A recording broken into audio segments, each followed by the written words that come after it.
Hi, I'm back here to talk about everyone's favorite four-letter acronym within the DoD space, cmmc. As the Department of Defense continues to deliberate over the final requirements for the Cybersecurity Maturity Model certification, many organizations are still left in the dark. You see, it seems like every 3 months or so, the Department of Defense holds a big cmmc event where they roll out the red carpet and announce new changes to the upcoming certification. That's all well and good, except for the fact that the DoD seems like it's in an endless loop of adding new requirements in one meeting and removing them in the next. It's a scenario that causes many organizations left confused as to what's actually required for CMMC. One thing remains certain with CMMC though, and it's that it involves training. In order to pull off CMMC, you'll need to work with multiple levels of registered individuals and organizations. So what are the training requirements to become registered to help throughout the CMMC process? Hi everyone, I'm Matt from eTactics, and today I'm going to explain everything you need to know about CMMC training for IPS, RP, RPOs, and C3PAOs. Before we get started though, make sure you subscribe to our YouTube channel by clicking the button below. While you're down there, hit that alert bell icon next to it as well, so when we post new helpful content, you get notified.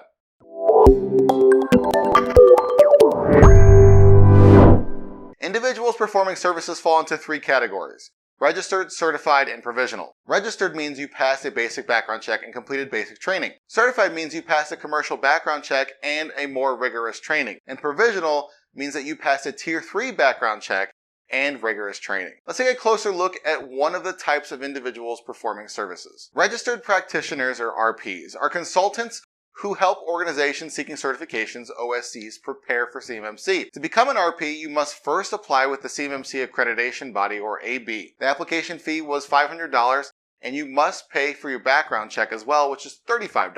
Upon passing the background check, you'll have access to training on the CMMC ecosystem. The training is web-based and consists of 12 modules. You must pass a quiz at the end of each module with a score of 80% or better to progress to the next module. Now there is a pool of quiz questions, so you may not see the same questions if you retake the quiz. You can take 2 attempts on the same day. The max number of attempts per quiz is 6. All participants in the CMMC ecosystem sign the Code of Provisional Conduct, or COPC. Registration concludes after completing the basic background check, RP training, and COPC. The cmmc-ab lists all RPs in their marketplace. As of December 2021, there were over 2,000 registered practitioners listed within that marketplace. RPs can provide non-certified consulting services to OSCs. This includes creating practices and process documentation that meet or exceed CMMC requirements. RPs aren't authorized to conduct or take part in certified assessments. The training that RPs complete is more focused on the goals of CMMC and the participants in the process. RP training covers scoping and pre-assessment preparedness at a high level. It doesn't go into detail at the practice or assessment objective level. On an organization level, ensure that your RP has the domain experience that's relevant to what you need help with. Now, registered provider organizations, or RPOs, are the organizations equal to RPs. RPs can affiliate or work for RPOs as well as other service provider organizations. RPOs have gone through a business background check and paid an application fee to the cmmc-ab. Much like RPs, the cmmc-ab marketplace lists all RPOs.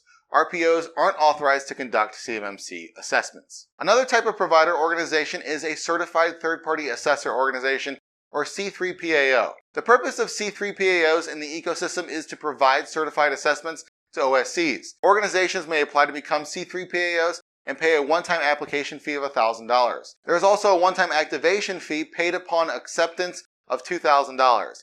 Annual maintenance fees are currently assessed at $2,000 per year. Upon review of the application, the AB will schedule an interview with the executive team. The C3PAOs must then sign a license agreement with the cmmc-ab as well as the Code of Professional Conduct, or the COPC. They must also have a DUNS number, a complete organizational background check, a U.S. citizen owner or complete a foreign ownership form, control or influence investigation, FOCI, pass their own CMMC Level 3 assessment, and have an ISO 17020 accreditation. In December of 2021, there were only 5 authorized C3PAOs in the marketplace. This takes some time.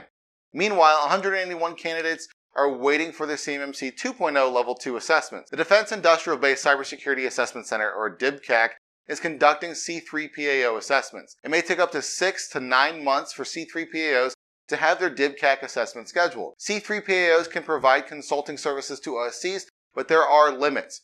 RPs can work or affiliate with C3PAOs to provide these consulting services. A C3PAO cannot consult for a company it's also assessing. There is no time restriction on this rule, but once a C3PAO provides consulting services, it cannot provide assessment services to that OSC. The DoD wanted to start placing CMMC requirements within all of its contracts by 2026. That meant that the accreditation body had no choice but to begin training before everything's set in stone. If you're interested in learning more about CMMC, I would suggest starting with the CCP. For organizations seeking certification that are thinking about hiring a consultant, you should at least know the difference between registered and certified. If you'd like to learn more about CMMC and how you can actually achieve that certification, reach out to eTactics. You already made it this far into the video, so you might as well like it, share it, and comment below. What are you waiting for? Subscribe to our YouTube channel.